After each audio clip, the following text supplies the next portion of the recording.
Chapter 1. In the beginning, when all was silence, there was a thought that stretched across the empty like a cloud of ink spilling across the canvas of eternity.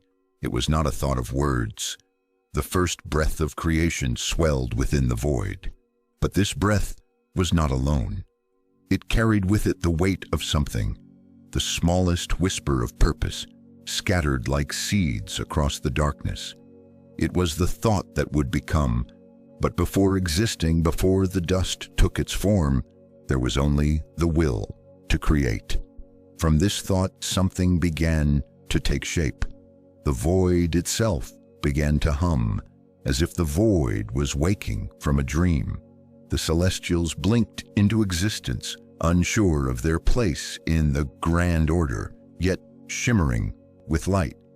In a hidden corner of the void, an unseen force gathered the light of distant spots. It was as though this force had whispered to everything, and each replied by sending forth a spark, a flicker of existence, but this was not creation yet. No, this was only one moment among others, a moment where everything hung in suspension.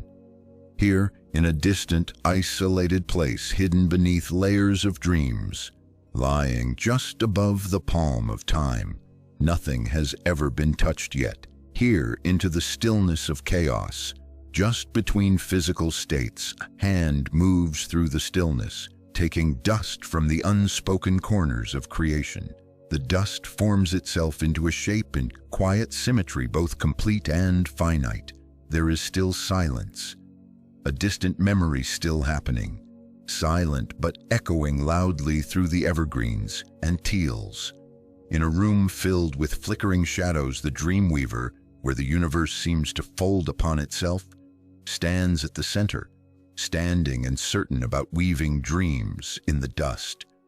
The dream sculptor appears from within the shadows and moves closer, their eyes drawn to the weave's finesse. Their eyes meet, and then, without words, a new silence settles between them. Both are passionate about their power of creation. In the silence between breaths, there's a pause. Their creations need to hold through the tests of space and time, but they are still suspended between worlds.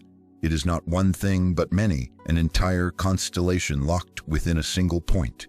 It pulses gently, it vibrates, suspended between the heavens. The stars scattered across the infinite darkness seem to listen. It is a moment of balance. The blades of grass in celestial bliss cuddle this balance, and in this balance there is only waiting. The dreamers look upon the universe's joy, lying motionless in satisfaction. The environment around them hums, a soft, steady rhythm that feels like an unspoken prayer. There is no need for words. The thought that began before now rests, complete. Their joy is perfect, yet there is a question. What will it become? This question hovers around like a faint echo of possibility, a whisper of something both sacred and unknown. A murmurer says, maybe the moment of creation is only the beginning, full of potential but also full of mystery. While thinking, when joy is consumed vividly, it'll turn to ashes. Or maybe real joy is the certainty of joy. It is a need for a feeling, not just a feeling. In this moment, volatile ashes started stirring from the newly made bundle of bliss. Every part of that room wondered about the sudden change, even the ashes. No time to wonder anymore. Everyone in the room couldn't bear what their joy had become.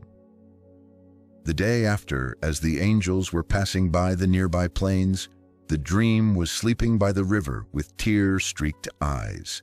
It seemed hungry and fragile.